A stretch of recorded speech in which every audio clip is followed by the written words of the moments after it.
Hello, my name is Diego. Today you're going to be starting your sales training. And sales training starts with the greet.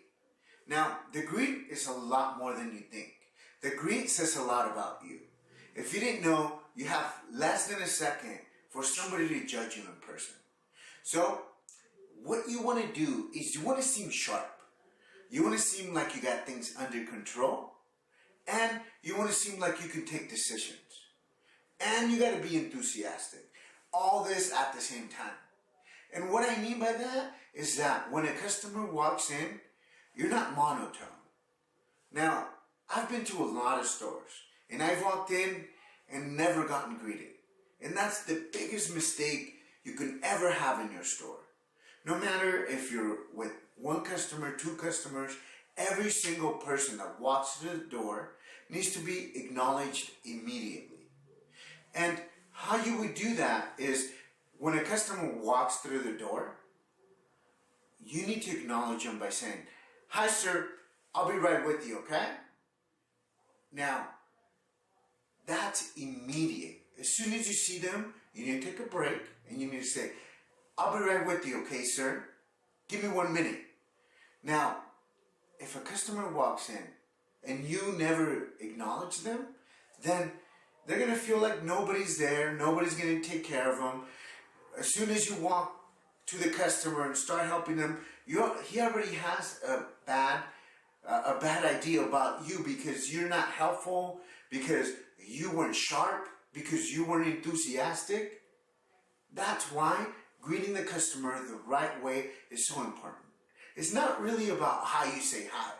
It's more about what kind of emotions you have when you're saying hi. I've gone into stores and they've said hi, but they sounded like a robot. Do you really want to do business with that guy? The guy that when you walk into a store, he's like, "Hi sir, I'll be right with you." Come on, no, that doesn't excite me. That guy's not going to take care of me. Of course not. But how about the guy that says, "Hi sir, I'll be right with you, just give me 1 minute." That guy I want to do business with. So from now on, I need you to be in a positive state of mind as soon as a customer walks in. You need to be enthusiastic and you need to seem sharp. So, let's get started. Let's talk about overcoming objections.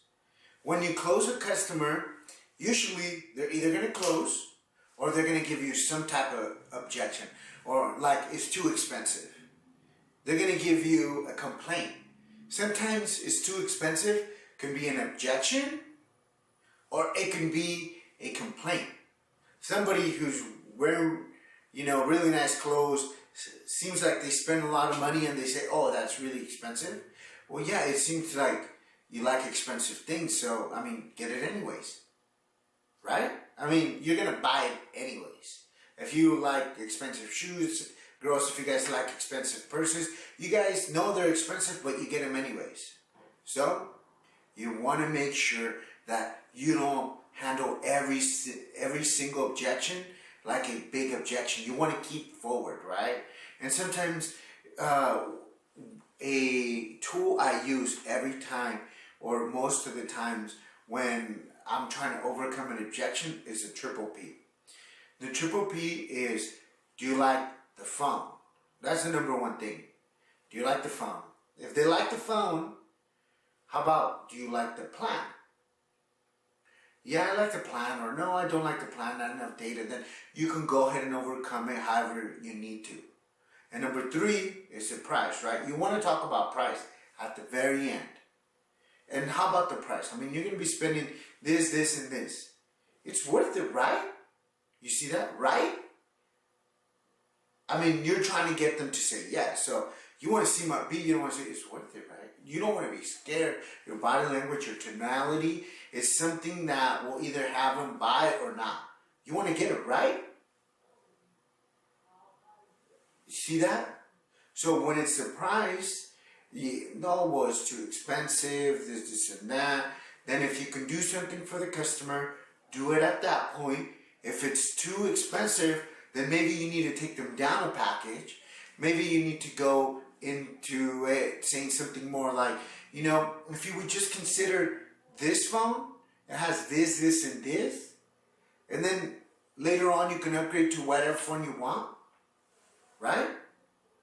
Right? You know, you see that, right? I'm having him agree with me with my voice. You gotta do that. You gotta not only close and overcome objections, but kind of like, hey, right? Like, you're dumb if you don't get it. You know, you've done that. Like, little kids are great at it. Right? Right? You know, you're gonna buy me chocolate, Daddy, right? You know, so you want to overcome objections with tonality. You want to overcome objections with the triple P. You want to stay focused. You want to go in for the close several times. Now, it takes about 5 times for a customer to close. So don't be discouraged after the first, second, or third time. Have multiple closes that you can pop in at any time while you're overcoming the objection. That way, you're more successful and you close more deals. You gotta be that top guy that's closing multiple deals, because you're not afraid to ask, do you want to do it? Or however many times you need to close, you need to close it until you get that deal. Now, let's move on to the next.